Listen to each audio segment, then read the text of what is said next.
Being business-minded, it can become a national culture. Many years ago, I was on holiday on a tiny highland nation of Mauritius. Not long after I arrived, I set out to understand how its economy ticks and its key drivers. I do this all the time, wherever I go. First of all, I had a good look at its economic data. Very impressive. Wow! It's in the top 5 African countries when measured in terms of GDP per capita. Currently, it's measured at about $9,100 per citizen. Not distorted by a major mineral like oil or diamonds. This is a very meaningful measure in their case. I don't want to get into a major economic or political debate because that's not the purpose of this platform. I know the population at 1.26 million might seem very small for a case analysis, but I want to share with you one anecdotal story that's relevant regardless. One day, I asked the hotel to give me a car and a driver as I wanted to tour the island on my own. For an entire week, a younger Mauritian driver would pitch up at my hotel and take me around.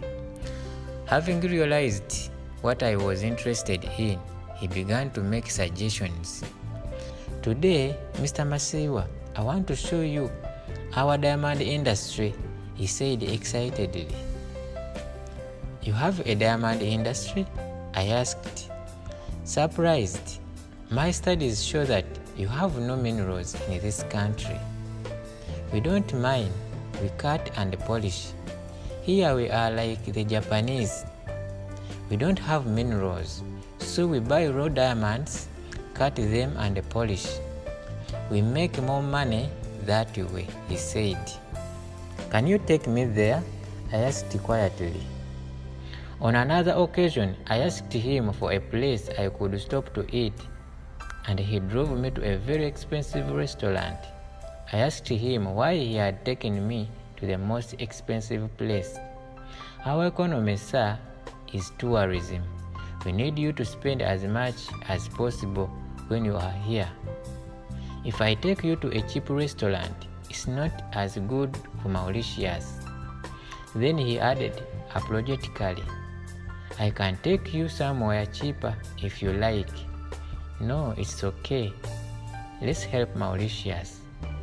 After lunch, I will take you to Cyber City, sir. Back at the hotel manager said to me, did your driver show you Cyber City? That's our future, sir. We want to go into IT as a country, he said proudly.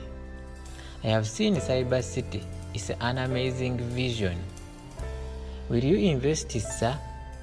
If you like, I can arrange someone from our Ministry of Industry to come and see you. Should I arrange? As soon as that holiday was over, I sent a team to begin the process of setting up a big office in Mauritius. We went to Cyber City. Soon we were joined there by some of the largest companies in the world. Years later, I shared the story with a friend who was also a businessman and a huge investor in Mauritius. So they did that to you as well? He asked. They are absolutely obsessive about getting investment in their country. That's how they turned a nation that was essentially a sugarcane plantation into one of the wealthiest African nations. Here the cab driver knew and had been drilled that they must encourage tourists spending money. The hotel manager was also at work encouraging investment, and they had pitched to the right guy.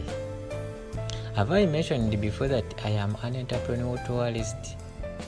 I look at needs in that community that an entrepreneur could help solve. I look at solutions being used there that could work somewhere else. Imagine if every taxi driver and hotel manager in Africa met visitors with such business-minded vision. of their countries. Let's be smart. A mindset doesn't cost a cent to change. Foreign direct investment, FDI, is one of the key ingredients to the development of any country. The United States, China, India, France, UK and Singapore, for example, spend billions every year trying to lure FDI into their countries. You might ask, how can a country as advanced as the US need FDI? That's a smart question. Let's be smart. Even if all the money in countries' banks and the pension funds were effectively invested through its entrepreneurs, it's not enough for rapid economic development. We are talking economics, not politics. We hear a lot about intra-African trade these days. That's a good thing because trade between African countries at 15% of total trade is too low when compared to other regions like Europe, the Americas and Asia, which are all over 40%. There is something else we don't hear enough about, which is intra-African investment. This is where African companies set up businesses in other African countries. It is only 5% of the total investment in Africa, compared to over 50% in regions like Europe. Africans must step up in intra-African trade and investment. To be honest with you, this is one of the most important tools for the development of Africa.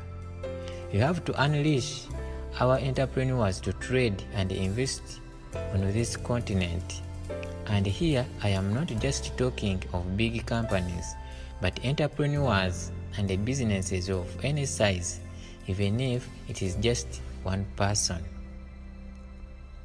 More than 20 years ago, when I lived in Harare, Zimbabwe, the ambassador to Mauritius made an appointment to see me. To my surprise, he came alone, saying he did not have many staff. Notice, he didn't ask me to come and see him. He came and sat in my office. I was so honored because my business was really not that big. He wasted no time in trying to get me to do business with Mauritius. I later learned from other business leaders that he had visited them as well.